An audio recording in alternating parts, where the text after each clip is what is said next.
I still remember the day we stumbled upon an obscure online forum dedicated to ghost videos. It was a dusty corner of the internet, tucked away in a hidden subsection of YouTube forums. The title read, "Ghost Videos Uncovered," in bold, sans serif font, with a faint image of a distorted face hovering above it. I knew immediately that this was no ordinary community. The forum's description promised unfiltered, raw footage of paranormal activity, and I couldn't resist the urge to dig deeper. As a journalist specializing in paranormal cases, I had always been fascinated by the world of ghost videos. People claim to have captured evidence of supernatural entities on film, but most recordings were dismissed as hoaxes or misidentifications. This forum, however, seemed different. The users shared their own personal experiences, often accompanied by disturbing images and eerie audio clips. I spent hours browsing through the threads, reading accounts of ghostly apparitions, disembodied voices, and inexplicable movements on camera. Some videos were grainy and poorly lit, while others showed clear, high-definition footage of shadowy figures or unexplained phenomena. I couldn't help but feel a shiver down my spine as I scrolled through the posts. It was then that I stumbled upon a video titled "The Lost Recording." The description read, "A 10-minute audio clip recovered from an old VHS tape believed to be of unknown origin." I clicked play, and a faint hiss filled my speakers. A low-pitched whisper began to echo through the silence, sending chills down my spine. I knew right then that we had stumbled upon something extraordinary, something that would change our lives forever. As I delved deeper into the forum, I became increasingly fascinated with the concept of a collection. A group of individuals, united by their passion for ghost videos, had banded together to share and preserve this eerie material. The threads were filled with references to various recordings, each with its own unique story and description. Some claimed to have captured evidence of demonic possessions, while others shared footage of unexplained noises or movements in the dead of night.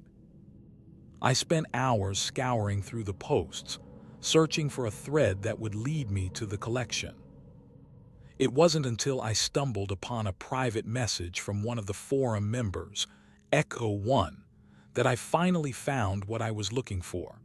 The message read, "If you're interested in seeing the collection, send me a PM with your email address and a password. I'll send over a folder containing 20+ hours of raw footage." I hesitated for a moment, wondering if I should proceed. Something about the request felt off, but my curiosity got the better of me. I typed in my email address and a password, hoping that Echo One would follow through on their promise. The response came quickly, and a folder titled "The Collection" appeared in my inbox. I opened it, and a torrent of files began to download onto my computer. The collection consisted of 32 audio files, each with a unique title and description. Some were labeled as raw recordings, while others claimed to be edited versions of the original footage. I began to play through the first file, titled "The Isolation." A low hum filled my speakers, followed by an eerie silence that seemed to stretch on forever. I felt a chill run down my spine as I realized that I was about to embark on a journey into the heart of darkness. A journey that would challenge everything I thought I knew about the paranormal.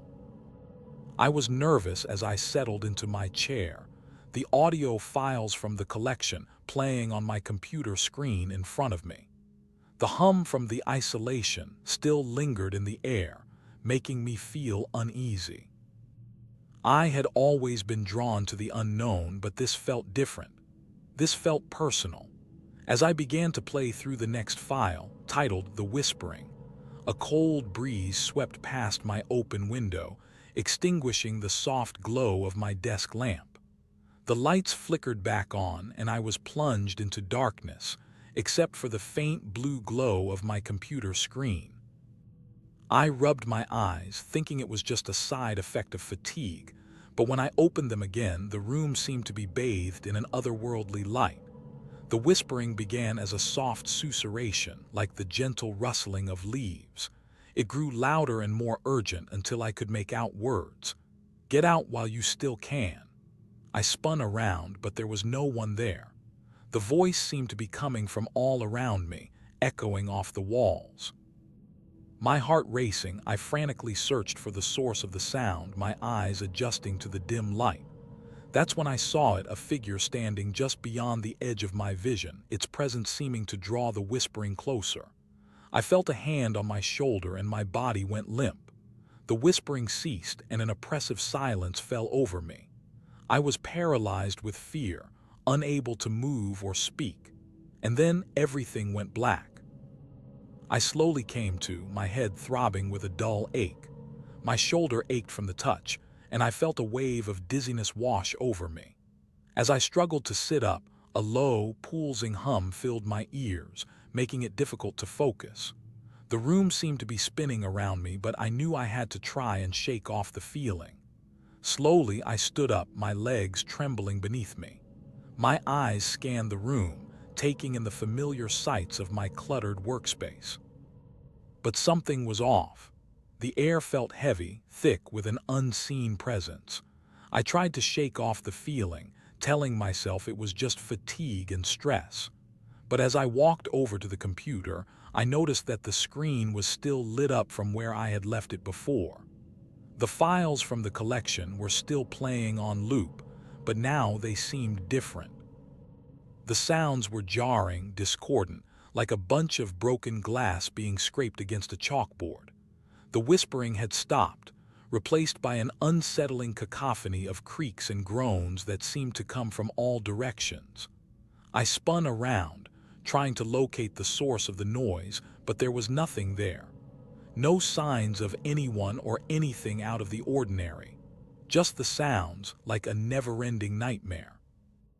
And then I heard my own voice whispering back at me, "Get out while you still can."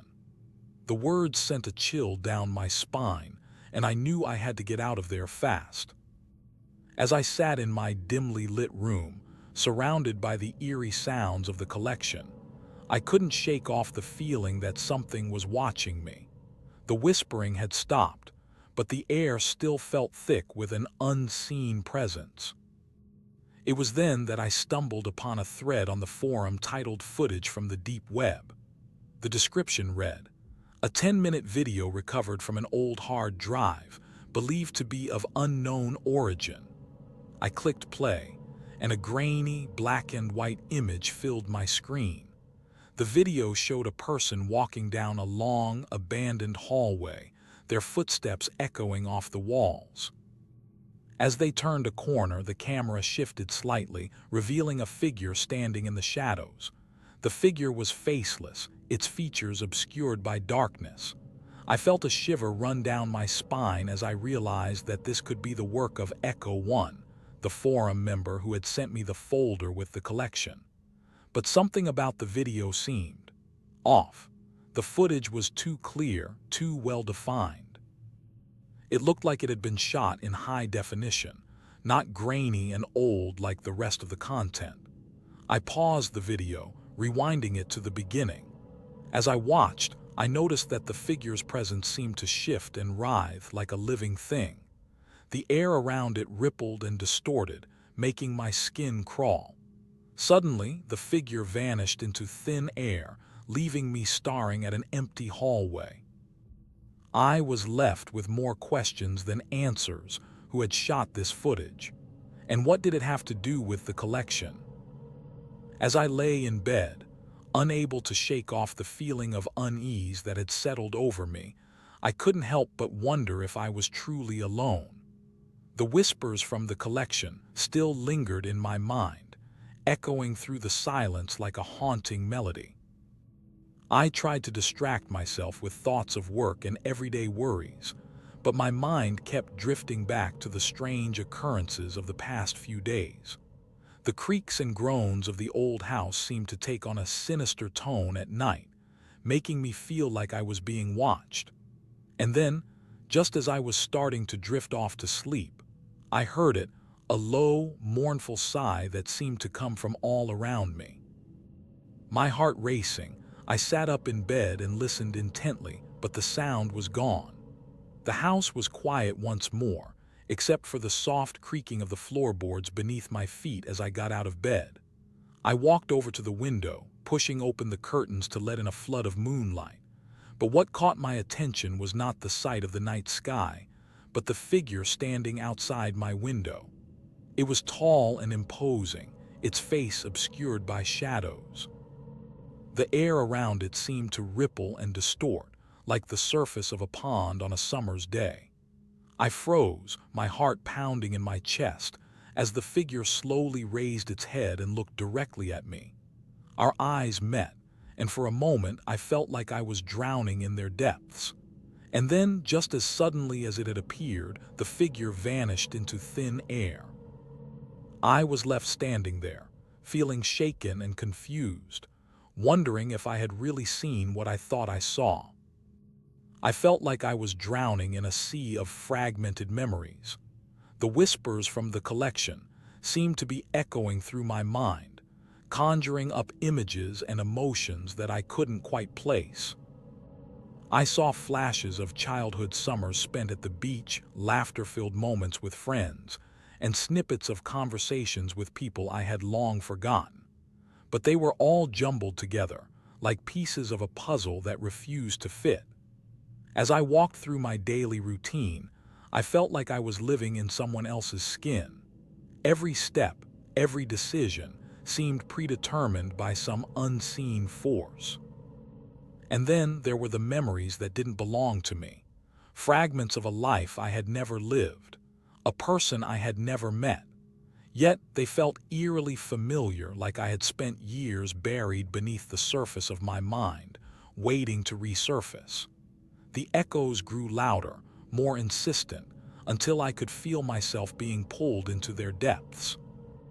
It was as if I was descending into a labyrinth of forgotten selves, each one whispering secrets and truths that only they knew. And then I saw her. A woman with piercing green eyes and long, curly hair that cascaded down her back like a waterfall. She reached out to me, her fingers brushing against mine, and in that instant, everything fell into place. The whispers stopped, the echoes faded away, and I was left standing there, feeling like I had finally found my way home. I tried to shake off the feeling of unease that had settled over me, but it was no use. Every time I looked around my room, I felt like I was being watched. The shadows seemed to move and twist on their own, taking on sinister shapes that made my skin crawl.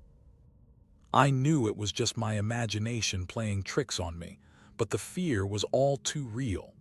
I decided to distract myself by working on my computer, hoping to lose myself in the digital world for a while. But even as I typed away, I couldn't shake off the feeling that someone was watching me from the shadows. The air seemed to vibrate with tension, and I could have sworn I saw a figure standing just beyond the edge of my vision. And then I heard it.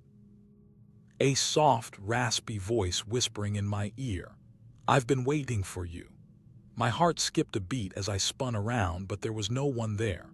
The voice seemed to come from all around me, echoing off the walls and ceiling. It was like something was watching me, studying me, and I knew that I had to get out of there. I slammed my laptop shut and made a frantic dash for the door, but it was too late.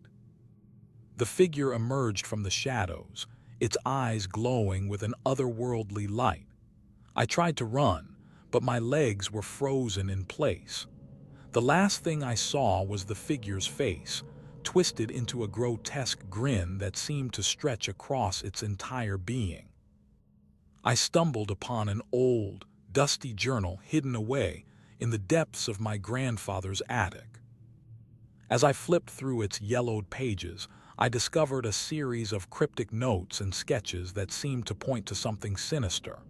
The entries were sparse, but the words seemed to leap off the page, filling me with a sense of unease. "The ritual has begun," one entry read. "The subject is ready." I felt a shiver run down my spine as I continued reading. The notes described some sort of twisted experiment, where subjects were subjected to unimaginable horrors in an attempt to unlock the secrets of the human mind. It was clear that my grandfather had been involved in this dark endeavor, but what exactly was it? As I delved deeper into the journal, I stumbled upon a series of photographs that made my blood run cold. They depicted people who looked eerily familiar, yet seemed to be altered. Their eyes were black as coal, their skin deathly pale, and their smiles twisted into grotesque grins.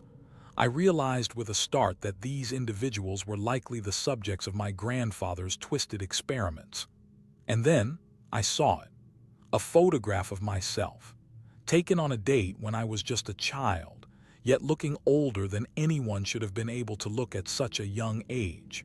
The realization hit me like a ton of bricks. My entire life had been a lie. Every memory, every experience, every person I thought I knew was a fabrication. And now I knew the truth. I was one of my grandfather's subjects. As I stared at the photograph, my mind began to unravel. The edges of reality started to fray, and I felt myself teetering on the brink of madness. I tried to remember how I came to be in this place, but every memory seemed shrouded in a thick fog. The words on the journal's pages swirled together, like a madman's scrawl, and I couldn't make sense of them anymore. I stumbled out of the attic, desperate to escape the suffocating weight of my own sanity. But as I walked through the empty halls of my childhood home, I felt like I was being herded towards some unknown fate. Every step seemed to lead me further down a rabbit hole of confusion and terror. I saw faces in the walls, their eyes glowing with an otherworldly light. I heard whispers in my ear, urging me to keep moving forward, even as my feet felt heavy and unresponsive. The world around me was warping and distorting, like a funhouse mirror reflecting reality back at me. I knew that I had to find help, but where could I turn?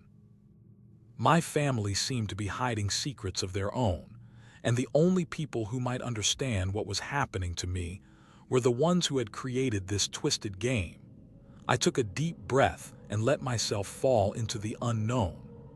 The last thing I remembered was the sound of my own screams, echoing through the empty halls like a chorus of the damned. I fell into a void so vast and dark that it seemed to swallow me whole. The last thing I remembered was the sound of my own screams, echoing through the empty halls like a chorus of the damned. As I plummeted deeper into the abyss, the world around me began to distort and writhe like a living thing. Colors bled together in maddening patterns, and the air thickened with an otherworldly presence. I felt myself being pulled apart and put back together again, my mind reeling from the sheer force of it all. I was no longer sure what was real and what wasn't. The rules of reality seemed to have been torn asunder, leaving me lost in a sea of confusion and terror. Every step forward felt like taking 2 steps back. Every attempt at escape met with an unseen force that dragged me down further. I saw things that couldn't be seen, creatures lurking just beyond the edge of perception, their eyes glowing with an otherworldly light. I heard whispers in my ear that seemed to come from nowhere and everywhere at once. The world around me was a kaleidoscope of horrors, each one more terrible than the last. I knew that I had crossed some kind of threshold, leaving behind the familiar world of sanity and reason. All that remained was the void, stretching out before me like an endless expanse of darkness. And yet, I felt a spark of defiance within me, a refusal to surrender to the abyss. It was a tiny flame flickering in the wind, but it was enough to keep me going, to drive me forward into the unknown. I took another step forward, and then another, each one feeling like a betrayal of the fragile thread of sanity that still held me together. But I kept moving, driven by some unseen force, propelled towards some destination beyond the reaches of human comprehension. As I stepped forward, the world around me began to blur and distort. The colors swirled together in a maddening pattern, and the air seemed to thicken with an otherworldly presence. I felt myself being pulled into a vortex of confusion and terror, unable to escape the endless loop that was repeating itself over and over again. I had been here before, I knew it. This was the same moment, the same place, the same feeling of desperation and despair. And yet, I couldn't remember how I got here or what had happened before. It was as if my mind was trying to tell me something, but the words were lost in the static of my own thoughts. I tried to move forward, to break free from the cycle that seemed to be repeating itself. But every step felt like a betrayal. Every attempt at escape met with an unseen force that dragged me back down into the abyss. I saw faces around me, their eyes black as coal, their skin deathly pale. They reached out to me, their hands grasping for mine like skeletal fingers. I tried to scream, but my voice was lost in the silence of the loop. I knew that I had to find a way out, but every door I opened led only to more doors, each one promising a new path forward but ultimately leading me back to where I started. It was as if I was trapped in some kind of never-ending nightmare, with no escape from the horrors that surrounded me.